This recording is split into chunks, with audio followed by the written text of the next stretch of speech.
Greetings, folks. This is DC Investing.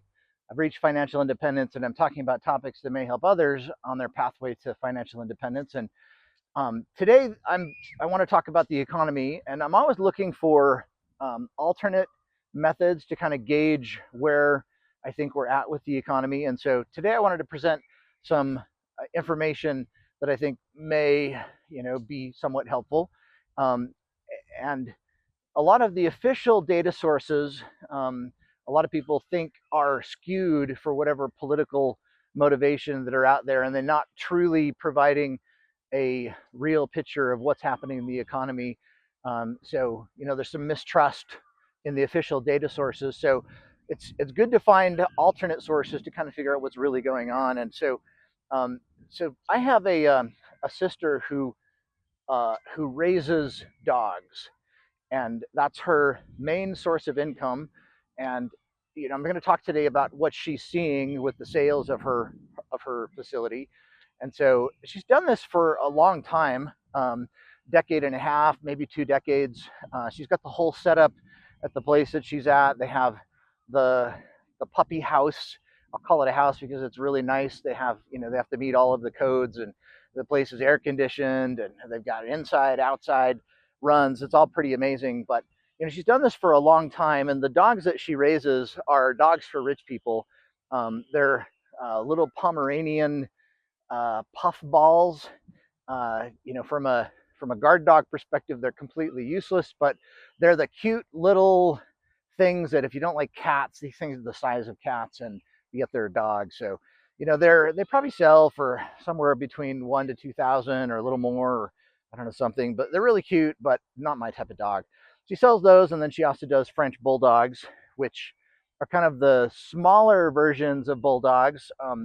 They're on the pricier side, but as I've chatted with her over the last while, I think her industry is a good gauge of where the economy is at. And so through the COVID timeframe, when everyone was getting stimulus money, it was boom time for her. She literally had every dog that came out was sold pretty much instantly. The prices were high. She was really having difficulty. There's only so many litters that your animals can generate every season, and they're some of those dogs get sick and pass away, and it's just a challenge to try to keep an organization like that moving. But basically, through 2020, 2021, 2022, it was basically boom time for her. She really had a tough time generating enough puppies to sell. Everyone went, and they were all at high prices. But over the past year and a half or so, basically the bottom of the market fell out. And there's probably two reasons behind that. One, during the COVID time, there were some new breeders that got involved in the market because they thought, hey, we can make a bunch of money from this. But two, I think the bigger constraint is that people don't have money anymore. And so she said previously most of her sales were coming from the East Coast. People looking for dogs, and they'd find her, order the dog, and she had the whole shipping arrangement, or sometimes they'd fly out with the puppy to the location. We've got kind of a whole dog delivery system that she used. And so um, the basically, though, over the last year and a half, this dog breeding business has been really difficult, and it's worse than it was before COVID. So she's like, I've never seen the market this bad. And she's talked to the other breeders that are out in her area, and they have different varieties of animals that they use. Some are like different types of poodles, the French bulldogs, the Pomeranians. Everybody is feeling the same thing. The market is really, really difficult. She has been able to sell the dogs that she um, that she's been breeding, but the prices are very low in comparison. And whereas before people would just call up and get the dog immediately, the kind of they're much more wishy-washy about it. They're not really sure if they want to go through with the sale or if they don't. And so it's been really difficult for her in comparison. For the 2 decades that she's done this for, right now is really tough. And so that's something you can learn about with the economy. Is it's these animals are basically animals for rich people, and they say that, or people who want to look wealthy, I guess.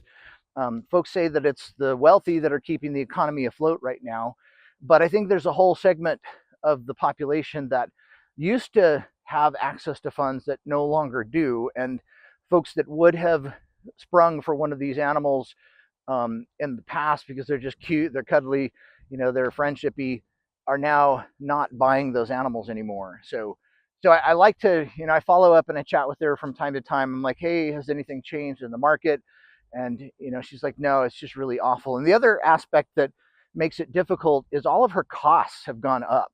So the cost for the puppy food, and she uses these premium uh, lines of food because it's just the best for the dogs.